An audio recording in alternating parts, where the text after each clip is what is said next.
Hello, everyone, and welcome back to The Shortcut. I'm Jack. This is Greg. What is up, Greg? A lot. I actually just got off of lunch, which included a lot of shoveling. So first snow of the year, Mm, which, it's a great exercise. I definitely am kind of exhausted after that, but I'm still going to try to bring the energy to this episode. So yes, we've got this. Yeah, I don't have laundry in my building, so I had to brave the cold and almost slipping, NYC. Yeah. trying to get my chores done. But we're gonna make it. Um, but today we're not talking about the snow on the East Coast. We're talking about YouTube and how that can be intertwined and used as a tool for B2B marketing. We do that here at Kapwing quite a bit. As you can see, if you've seen from our main channel on YouTube, we definitely have an emphasis at Kapwing on using YouTube as a tool for growing, um, and just as a growth marketing channel generally, but also for finding B2B leads and B2B clients. So today we're going to be talking about that. I think it's probably an underutilized channel by a lot of um, companies out there who just might not be as video savvy or might not um, just even know the power of YouTube as an angle for growing. So that's what we're here to talk about today, advise you on some things, give you our own experience and tips, Yeah. and let you know what's up. Yeah. I mean, I think to start, like, YouTube definitely falls into like this category of advice, like do video kind of does. Like you'll see invest in video, do video, with like not much further explanation. Sometimes like we're really trying to run against the grain, for that here. Like we're trying to actually show what exactly do we use YouTube for. And I will say, like, I have an interesting vantage point. I think of like I came in the channel, our YouTube channel, our main YouTube channel already had like millions of views, hundreds of thousands of subscribers. And so it's been interesting to like not only sort of come in with a channel already more established, but to actually then have like this really interesting, rich data on like how a channel of that size works. And I think like Yeah. the challenge for you and I together here now is like, well, how do you make it even bigger? Like Yeah. we've gotten escape velocity, like, and maybe in like a future episode we can kind of unpack actually like the first 50K subscribers or something earlier in the life cycle. But what we kind of want to explore today is just like, yeah, how does it work for us? How does it fit into our marketing strategy exactly? What are ways that we use the YouTube content we produce? Like, why do we produce YouTube content in the first place? And yeah, just how it sort of fits an overall sort of like B2B marketing strategy. But if people, like I said, if people are interested in other points in time, other smaller details we maybe weren't able to get to, or just like other facets of YouTube, just let us know. There's like a ton to unpack here, but I think this episode is kind of like the state of YouTube today for Kapwing and how we use it. For those of you who maybe need a idea of what we're talking about as well, this is our main YouTube channel. As you can see, we post on here quite a bit. As you can also see, if you go to like oldest, we've been doing videos in here for over 6 years now. And if you go to our most popular, many of them have millions of views, which is pretty cool. So that's just an interesting place to start and, to inform you guys when we're talking about our channel. Of course, you can see we have almost 200,000 subscribers. We've posted hundreds of videos. And so that is just something to keep in mind when we're talking about our experience as well. And yeah, I mean, so firstly, when it comes to the YouTube channel, I think the first thing to just talk about is that the YouTube channel reaches more people, it reaches more customers, it reaches different types of customers on a new place. I think, when it comes to marketing, oftentimes your main platform that works for you, I think for a lot of companies, you have search, of course, you have SEO, you have paid as well. You have just word of mouth, people telling their friends, people telling their coworkers, things like that.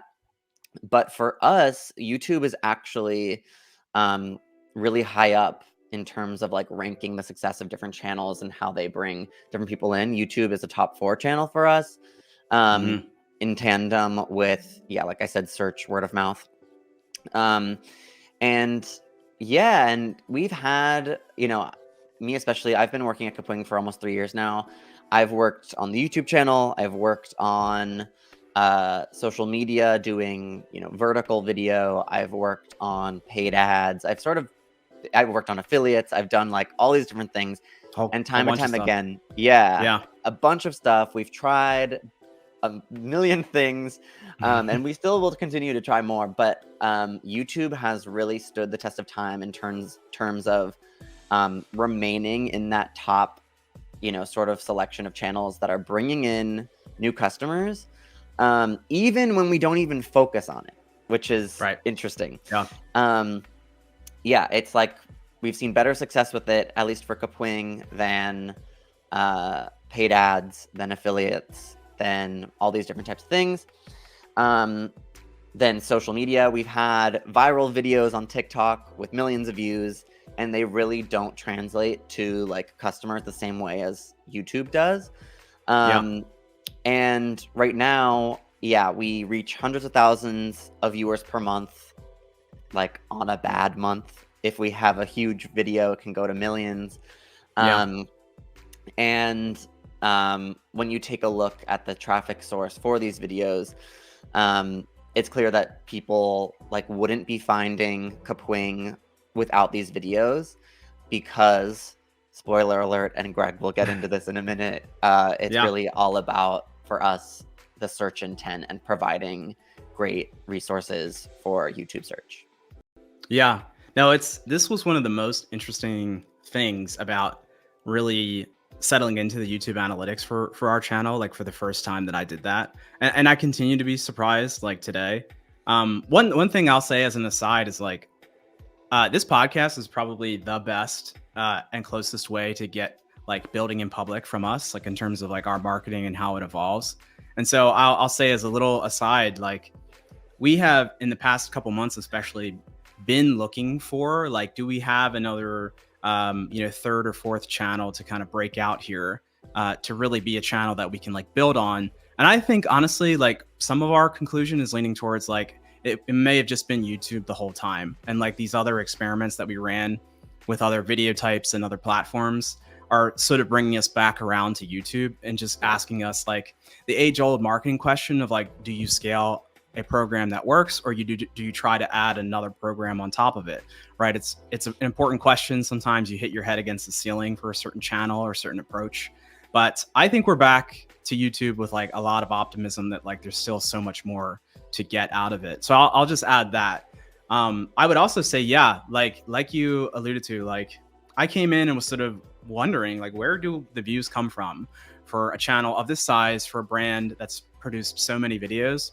Well, folks maybe folks will guess the answer, but I don't know if you'll guess like to the degree that it makes up our views. It's actually YouTube search. So Yeah. searching in the YouTube search bar, not search broadly or Google search leading to YouTube videos, but actually the YouTube search bar itself, over 50% of the views come from the YouTube search bar. So that's really, really fascinating because it's what sets YouTube apart as like a really interesting kind of unique channel. It is a social media channel. It's focused on content. It's it's for discovering content. It's like a discoverability platform for content in a way.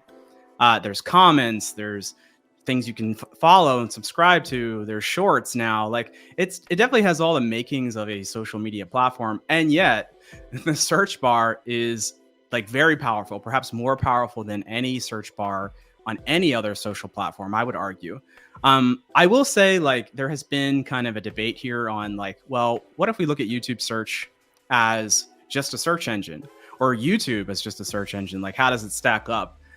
I think it's been pretty tough to get good data on this, to be frank. I think the best data that I saw, when I say best, I sort of mean like large data set. Seems like they analyzed it pretty rigorously, pretty fairly. You know, it's not blog spam where they reported on second, third hand data. This is like original data that they analyzed and came up with. Was actually a report from SparkToro, but it was published back in 2018. So at that time, they found if you sort of peel off all the different sort of like, you know, individual types of searches that you could run as a searcher, Google search was definitely number one. Everyone saw that coming at around 70%. If you spun off Google image search, that was actually number two at around 21%. You can see how if you really view those two things as the same search engine, just how much market share goes to Google. But number three was YouTube with about 0.293%. And that beat out at the time Yahoo and Bing. It was actually double those two search engines individually. So, and this is market share. So of the total searches run on the internet, which goes to which platform. Now, I will say, like, when people do like broad strokes look at like search engines that don't go that specific, that like usually don't include YouTube or don't break out Google image and Google web search, it doesn't seem like the market share has really changed all that much. So it's very possible that these numbers are still roughly true. But this is kind of the best that I found. If anyone has found better data, like, I would love to see it. Please send it to me. I think what's important to call out though, and like a big influence on like, why do we see so many views coming from YouTube search, and why do we, particularly value it so much, is that like YouTube is really like an outlier there, right? Like, look at the search engines we just listed. Yahoo and Bing are really just like other algorithms that are serving the same content, usually not necessarily in the same order, but like web pages, mixed media, but really a focus on those like 10 blue links or the equivalent of it, right? Google Images, obviously, like, image search is its own different beast. It's definitely pulled from .com pages though. Like, typically images are not going to come like from standalone just like places on the internet. They're going to come from another page that's usually featured in Google search a lot of the times. So they are connected to your sort of like web search approach, roughly speaking. Whereas like YouTube is like, it's just this whole different thing. It's like people skipping the traditional search engines and saying, I absolutely want a video. I already know that. Or I just want the content experience of YouTube. I don't want to go through, clicking through different websites. I literally just want to stay on YouTube and get my answer here, right? So, half of our views coming from search, very telling. I think there's like interesting ways to look at that as a marketer. Like, they're certainly not as valuable as like clicks to the website, because we're not sending you to our website, or we don't have like the many chances that we have to get you to try the product or capture your email or whatever. But you could, in a way, look at those views as like, X 100,000 searches that we would have never gotten. Like, if you count the views that we get from search as like sort of like search clicks just on another platform, those are all views, impressions that we would have never, ever gotten because they started on YouTube first. They did not go somewhere else. They did not discover the video in traditional search. They went right to YouTube. So, I think it's honestly pretty fair to just like lump sum Google Web and Google Image Search as well. So I don't think that the like headline of like YouTube is the second biggest search engine is like that crazy of a statement to make. I mean, there may be like asterisks, caveat, disclaimer, but it's like, it's big. It's very big. And I think it's like, it's one of the more distinct search engines that are out there in terms of like discovering content, discovering answers, right? So this is a huge, huge reason why we invest in YouTube. It really is like, it has a very special place in the role of like discoverability, I think. And dare I say, based on literally nothing and no facts, I bet that number has increased a little bit. I bet, since then? I don't know. I just feel like since 2018, I feel like Google is pushing more videos. People are, like, younger people are more reliant on video resources than, I think, written resources. So I don't know. I just love to say things that I think without any thing to back it up, though. So Well, you're calling out that like we need some fresh data here. Like Yeah, if there is a study that we're just missing, or somebody is looking for a data story to do, man, would I love to read that. So putting the yeah, word out there. totally. Yeah, another way that we use YouTube to really, I think, strengthen um, just our B2B marketing strategy generally is more of, it's both a way to, I think, attract new customers, but also a way to retain customers is making tutorials specifically that live on our YouTube channel, of course, and then also um, we embed them like in our landing pages and our tools pages. Mhm. So I'll pull up the YouTube channel once again. These popular ones are more of like trending things, but if you go to some of the ones a little further down, like how to remove background from a video, or how to fit the whole photo, how to make a PNG, how to resize videos. These are all sorts of videos that are basic editing tasks that you can actually use our product for to accomplish them. Mhm. And then if you go over to our landing pages, let me quickly move over. So this is an example of a Kapwing landing page. This is, as an example, is our AI video generator. We embed all the videos that are related, or a video that's related, into the website itself, so that this can help people who are on our landing pages and interested in the tools and who found us via search as well, get more Mhm. context in how to use the tool. So I can click this, and now you see that Are you tired of there's a spending video hours of editing me. and producing a video? And yeah, because obviously, like, we try to give context with words, but we need to like keep it simple. You can really, it's cheesy, but a video tells a Yeah. thousand words of a thousand Yeah. pictures. Yeah. Um, Yeah. and so I think this is another way that we sort of like double dip and get like Mhm. more for our effort in terms of making videos, because let's just be Yep. frank, like making a long form video takes a long time. It takes a lot of effort. Um, but yeah, not only like is just useful for putting on the YouTube channel, trying to get YouTube search, it also helps us with regular search, beefing up our pages that people might find through regular SEO, through written Yeah. SEO. And of course, this is like really useful for us because we are a video product. So like making videos about how to use our product like works perfectly.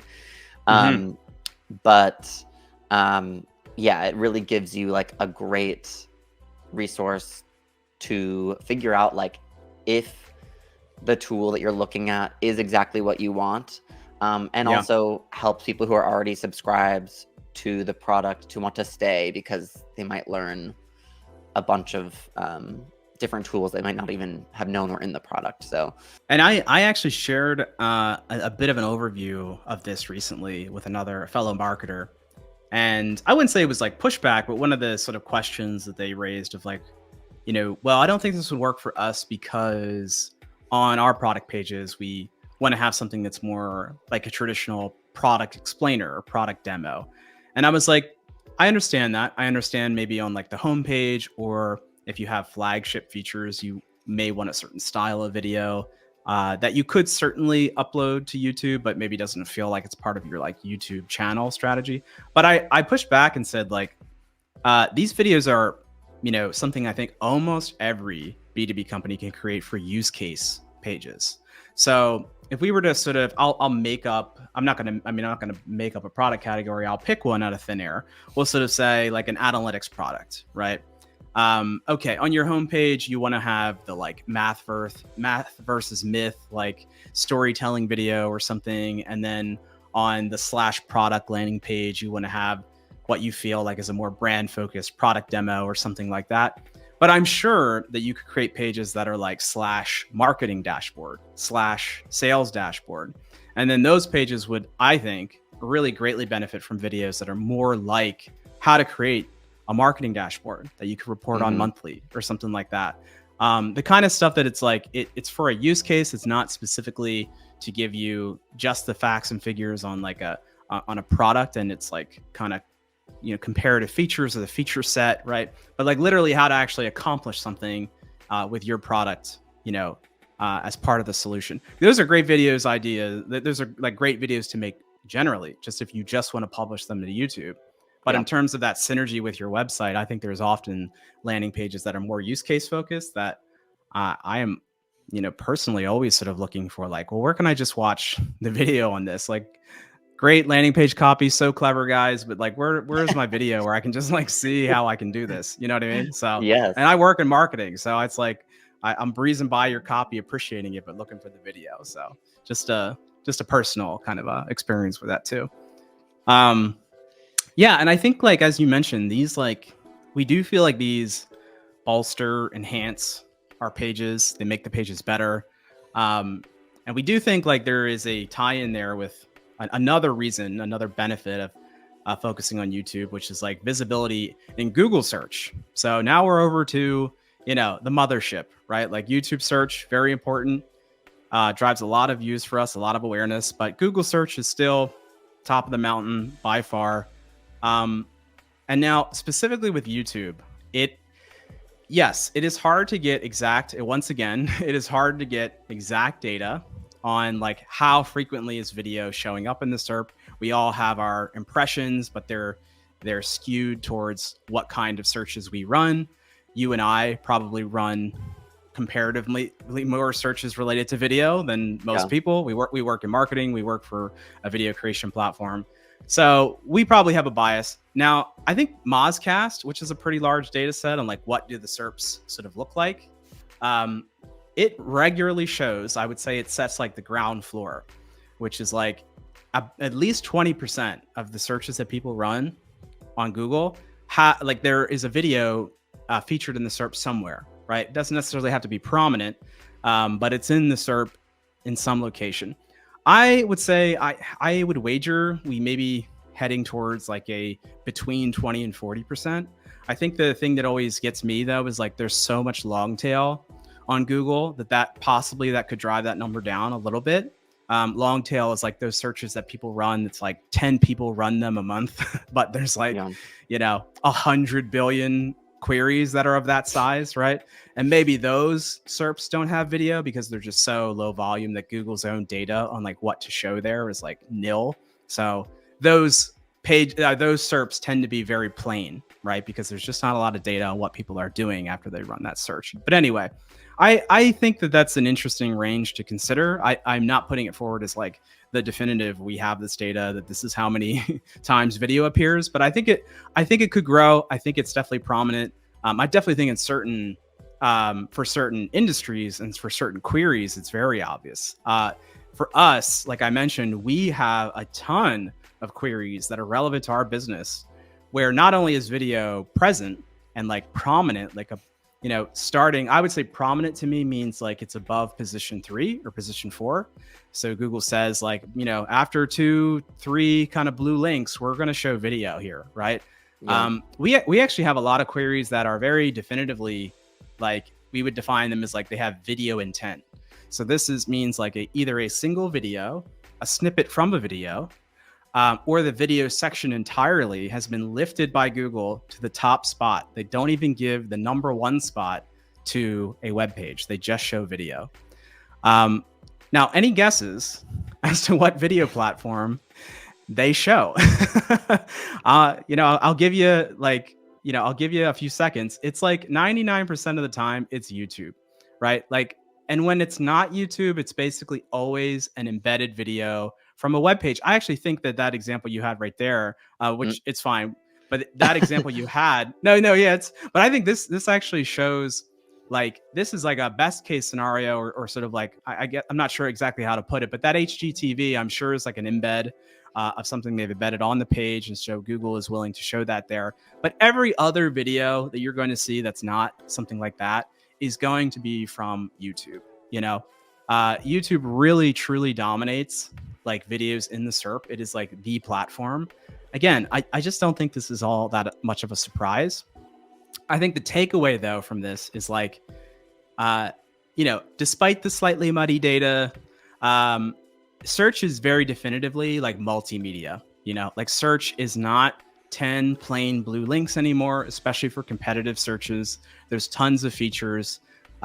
Video and just like generally multimedia content is like so critical. It's so much of a fabric of the average search, that you have to make, in some cases, you have to make a video to really be competitive for certain queries. And that means publishing on YouTube. You can embed on your site, but don't bank on it. YouTube really is the winner there. And I would say, like, to get tactical now, this is kind of the setup as to like, why does this matter? But to get tactical, like what we look for are those searches where there is very clearly video intent. Either the video is number one and you basically have no spot of getting to the number one position if you don't make a video, or the video is clearly given prominence. Like I said, I would say above position 5, or definitely if it's above position 3, right? And so we will then try to pair up, like, can we make a video and an editorial page or a landing page together and make sure that they work together. They cover similar content. The video is fit for YouTube. It's got a great thumbnail. It's got a title that works for YouTube, but it's like search oriented. It's something that we could very much see appearing in the SERP itself if someone were to Google it on the web search, on Google's web search. So pairing up those pages of like, okay, here's a query. It matters to our business. Yes, let's make a page, but video is so prominent that we should also make a video for this too. We have to pair this page with a video. Mm-hmm. And this is why, like, this is why, yes, like there's a lot to be gained from YouTube search itself, but in a lot of cases, we can't even be competitive in Google search if we don't have a video there. So that's kind of that's what drives us. Yes, you could argue it's maybe a little industry specific for us. We are a video platform, but go take a look at your top 50 most valuable queries. Check out where video is on those SERPs. Make a little mental catalog if you have to, or go through line by line and see like how prevalent is video. Have you made a video? Do you even have a video to possibly appear in the video section? And like, what's the lay of the land here? Like you could probably, if you're focused on search marketing, you could probably identify 50 to 25 queries that are like most valuable to your business. And you should start there and just say like, if video matters, why don't we have one? Should we be making one? So that's kind of that's how YouTube and video sort of play in with our approach to Google search, becoming much more important lately, I would say. Another reason why YouTube is really important is because you also can use it as, experimentation for other channels. For instance, like right now, technically we're on our second channel. This podcast is like a more experimental thing. It's a way for us to experiment with ideas, to bring them to light, to give us the opportunity to chat about them before we make content on our main channel.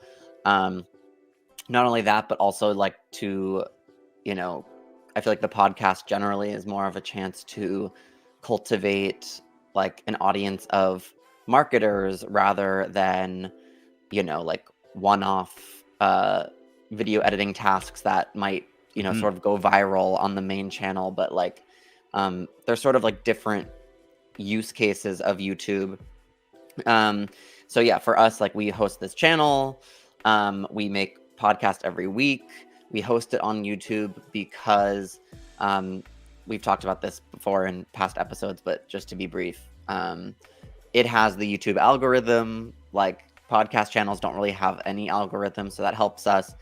Having a video attached to a podcast, like not having just an audio podcast, makes repurposing clips way more engaging for social media.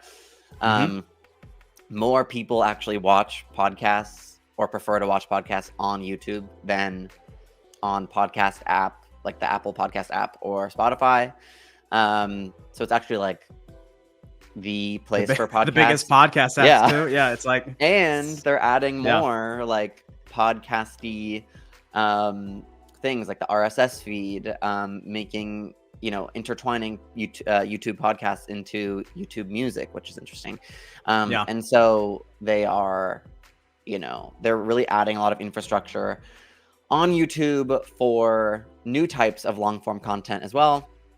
And so I think, no matter what type of content you're making on YouTube. And sorry, side note, YouTube Shorts, like it literally is linked.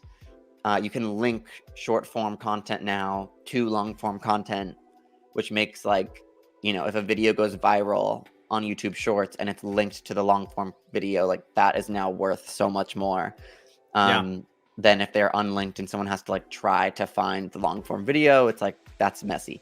So now like that's an added bonus. Like it's really for like any type of content now, it feels like YouTube is running away with it. They've got short form, they've got long form, they've got podcasts. And so like no matter what type of content you want to make, YouTube can help you reach that audience that you're looking for. This is part of the reason why I love doing the podcast is like I did not at all think of this in such a back-to-back way, but like just our recent discussion, it's like, okay, you work in marketing, your job is to reach people and connect them to your product. YouTube is the biggest video platform, and it's not even close. YouTube is the biggest podcast platform, and the second biggest is actually like a 50 to 100% size difference. So it's not like not even close, but it is much bigger than the second biggest.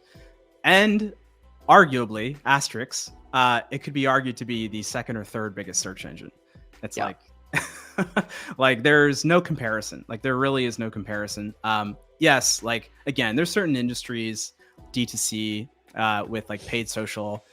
It's a different ball game. There's still a lot of value in other social platforms. There's still a lot of value in other social platforms generally, but YouTube really stands alone as like a pretty special place that it just has its kind of like, it has influence over like all areas of content. Like you said, it really is like the place for content discoverability. That's what I honestly am most impressed about by YouTube is like its ability to discover content of all types. Yes, you could argue TikTok for short form is maybe better for short form specifically, but YouTube for like a broad set of content types is really unmatched. It's one of the best, I think. So to keep the train rolling here, you mentioned sort of like we do get, clips out of like this podcast and other YouTube videos that we produce generally. But going back to SEO, search is definitely the biggest commercial channel on the internet. It still is. For all the claims that people make about AI, like search is just, it's so massive. It's going to take some time for that to really fundamentally change. So we also use like the video content we produce to power SEO content or like on website content that has SEO as its main goal. This podcast is one example. One way I think we've gotten smarter at this over time is you and I will think of a podcast episode, a topic that we really just like naturally are living day to day. We've had a ton of focus on YouTube recently. This one made so much sense to do because we're just like, we're talking about this, we're trying new things, we're experimenting, and we want to share our roadmap with people. Well, when we go back, we're going to take the transcript that comes out of this, the talking points, but then we're going to tailor fit all of that content to serve as kind of like, the meat and potatoes, the core of a blog post that then targets a search term. I don't even know exactly what it is yet. I would say, like hazarding a guess, it'd be something like YouTube for B2B marketing or YouTube B2B or something like that. We'll find something. But what we've gotten a lot better at is like, we will let our video content, let our show, let a YouTube tutorial, a YouTube video, just, that's not a tutorial, but kind of just covering a topic or trend, serve as like that heart, that central nexus of like what the editorial content will be about. But then we add things, we subtract things, we make sure that the page itself, the final product actually matches the search intent, right? And I think what I've seen a lot of people do that really limits their ability to get more from their videos is they just sort of copy paste, like they give you the raw transcript. They're posting the video with it transcribed 1-to-1, the podcast with it like very lightly edited. It's like, you've got to take that material and fit it to the channel. So I will say up front, like, well, why do this? Like, why not just like write those pieces from scratch?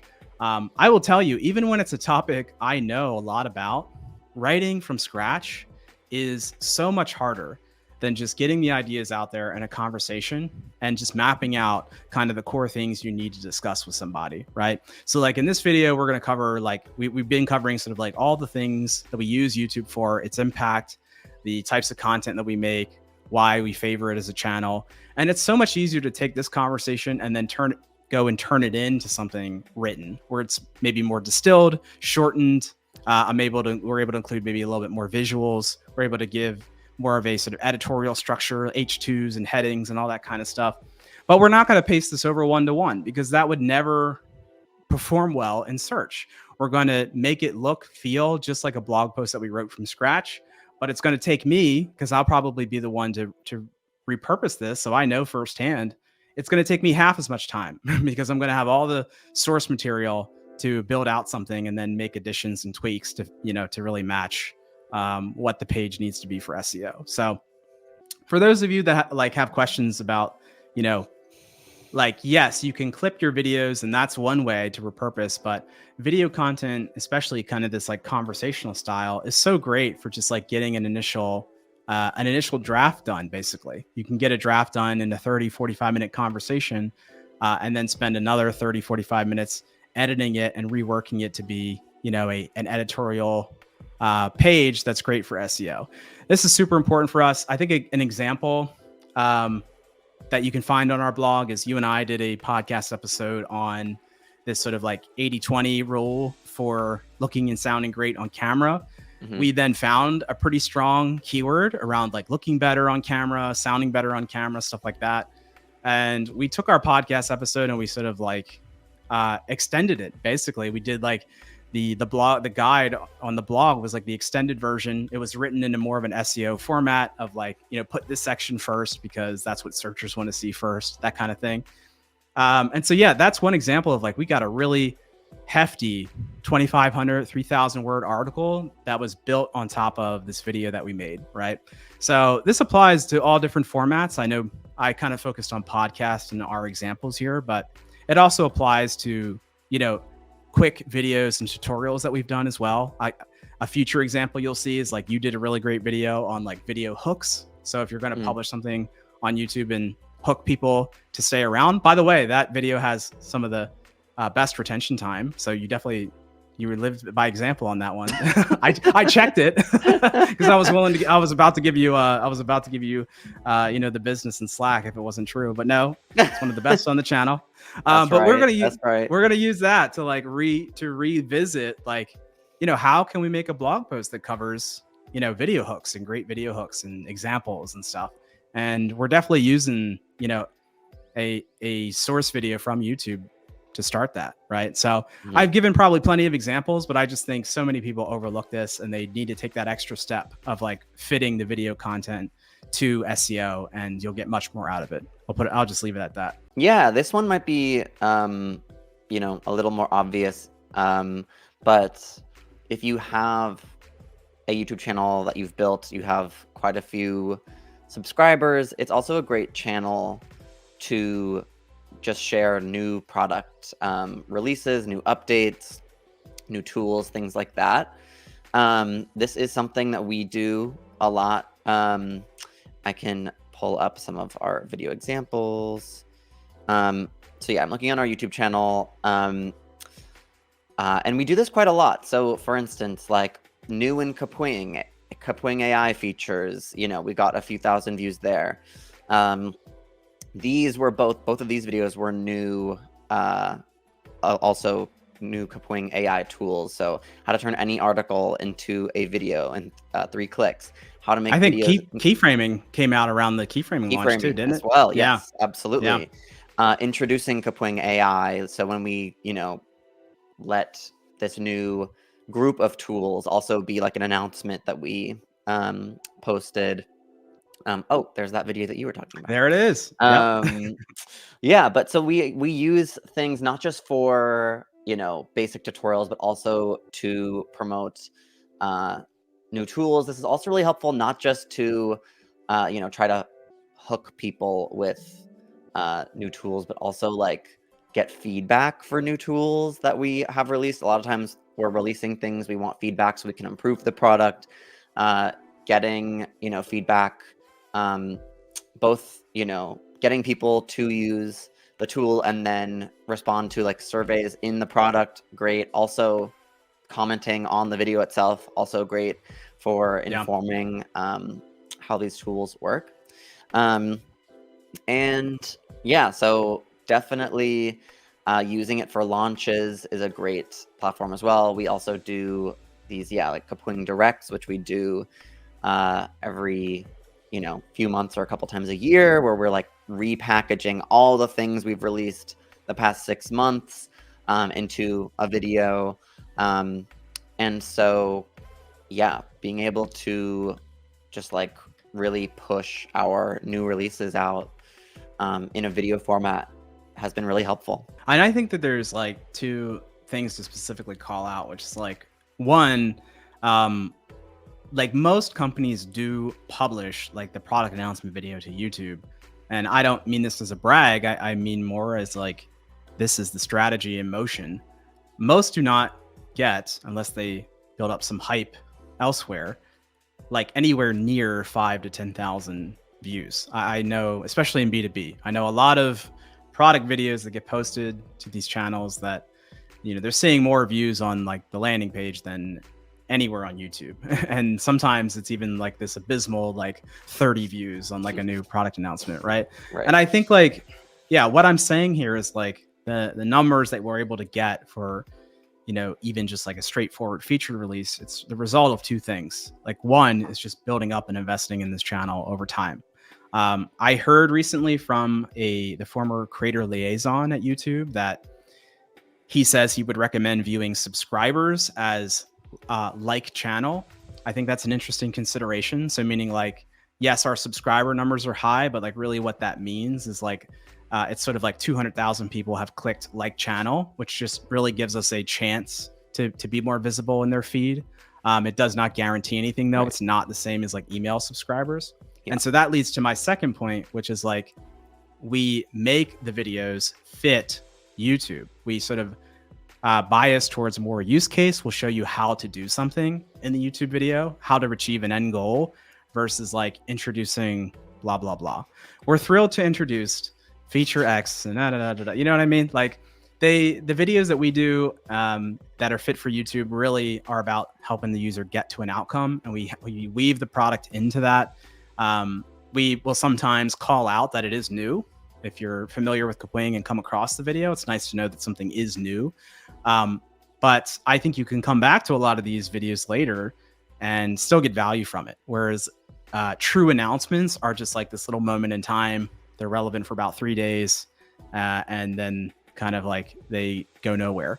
So I would keep those 2 things in mind. Like, one is just like, it's a result of investing long-term. But 2, it is making sure that we don't bank on like, oh, we have 200,000 subscribers, we could just put up whatever. No, like every video has to stand alone. View the subscriber count as just like channel instead, and make sure each video has like standalone value. I think that really is like a key thing that makes our product announcements hopefully feel a little bit different, a little more bespoke to YouTube. Would you agree? Is that fair to say? Definitely fair to say. I mean, this is obvious, but also after doing something for 6 years, and it, for us, it's no longer like, I feel like at the beginning of when you're trying to make a channel work, it's like, you're not sure exactly how to present it or how to make it work. But like for us, in a way, I mean, we're still experimenting with new formats and improving and all of that, but we like value YouTube heavily now in how we make our editorial content. Like it's a main pillar. And so yeah, we just take a lot of care and effort, I think, to make sure that it's the best that it possibly can be and not just like blah. Yeah. And I think brands, like maybe one final note there is like, brands really need to, like, if you're going to have your main channel be the channel you leverage for like growth, which again, this might seem obvious, but just give me a second. It's like, you may want another channel that is kind of like the catch-all. with no insult at all, disrespect to my former employer, that was kind of the agreed upon case for the at Shopify channel. It became just kind of like when we have, brand videos, comms videos, an update from blah, blah, blah. It kind of is the catch-all. And then the channel learn with Shopify is like the growth channel, the channel that's supposed to be growing and people are really on top of the numbers and like they need to see it grow, go up and so on and so on. So maybe your brand needs to make that call. I think like I was really impressed coming into Kapwing that like the main channel seemed to tread that line. Like it seemed to balance of like, yeah, we're going to put a product announcement there, but it's going to look and feel like the videos we would produce otherwise. Like if we were to make that video sans product announcement, it would look and feel the same way. Right. So I think it's, people have to make a decision. I just want to highlight again that I don't think you are forced into this situation of like, you have a brand channel where you kind of dump everything, like all rando videos go here, and then go and do this like separate channel that becomes the one that actually grows the fastest. I think you could try to thread the line between both. You just have to, be a little bit more opinionated, a little more editorialized in terms of what videos you release there. So that would be my take on it. But yeah, seen a lot of abandoned YouTube channels in my day, just trying to help folks, trying to keep the graveyard small. Yeah. And I think a final thing for us, you kind of hinted at this, is like, we also just feel like it makes our editorial content even better. It's the squishiest. I'll be the first to admit this is definitely the most qualitative. But like there may be some impact on you land on one of our editorial pages from search and there's a video embedded there that helps you stick around maybe a little bit longer or encourages you to explore the site a little bit more. It's possible. I think it's pretty tough to quantify that, pretty, a little bit tough to measure. The data lift, I don't even know if it's really worth it. We're a small team. We can't go off and do like data investigations for every single hunch that we have, right? But I just think, hey, we're a video product. I think it usually makes sense to have a video in our editorial pieces somewhere. Even if it's just a podcast episode of us covering a similar topic, I think it's a nice addition. But yeah, we just look at videos as like, they help the user on the page do the thing that they're trying to do in most cases. And if we're already making videos for those other more like growth driven reasons of like, oh, we could get more clicks from Google search, or we can show up in YouTube search more often, then this is really just like a quality bar. This is just like a team commitment thing of like, let's make sure we create videos that are user focused and really help people solve this issue they have, and then just pair it up with editorial content. So they can mix and match. They can read through the content and realize, oh, I actually do need to see that part of it visually. And the video is right there. It just makes the pages better, right? So I think, I think this is like that maybe the, the most like quantitative thing about this. And really it's not all that like informed by data or data driven, but even when you look at sort of like self-attribution, I saw a report recently from Hockey Stack, who we've covered before. They sort of did a meta-analysis on like the where did you hear from us kind of question that companies do. So they took like lots of responses, thousands of responses, and found that even when you're just asking people like, where did you first hear of our business? Search, 45%, far and away the number one channel. I just call that out to say like the impact of search and then the resulting competitiveness of search means like you need every single edge that you can get. It's like the number one channel with a bullet, no matter how you measure it, whether it's like, we've talked about this before, but whether it's analytics software or self-reported, search is the king. And if you just are making your pages better by making a video, that's not a bad reason either. I would set more tangible goals, and I would try to lean into, again, specifically the value of like measuring your views via YouTube search over time, measuring your clicks via Google search over time, organic traffic to site via video. Lots of stuff in GA can help you get a stronger sense of how this impact is like growing or changing. But then there's just the pure user focused, search focused, like solve for the searcher the best way you can. Sometimes that means pairing the content with a video. straight up. So that's kind of our final thing. It's kind of just a bet that like, if we want to have the best page, we probably have to have a video in a lot of cases, you know? Yeah. Yeah. I mean, I think, in fact, that's a whole other side of YouTube that we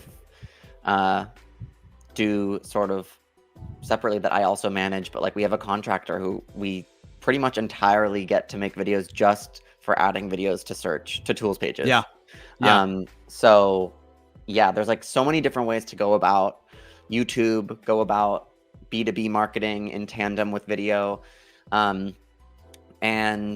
yeah, it's a good idea, I would say, to experiment with a couple of them, because you never know, it could take off, and could be a top channel for you like it is for us as well.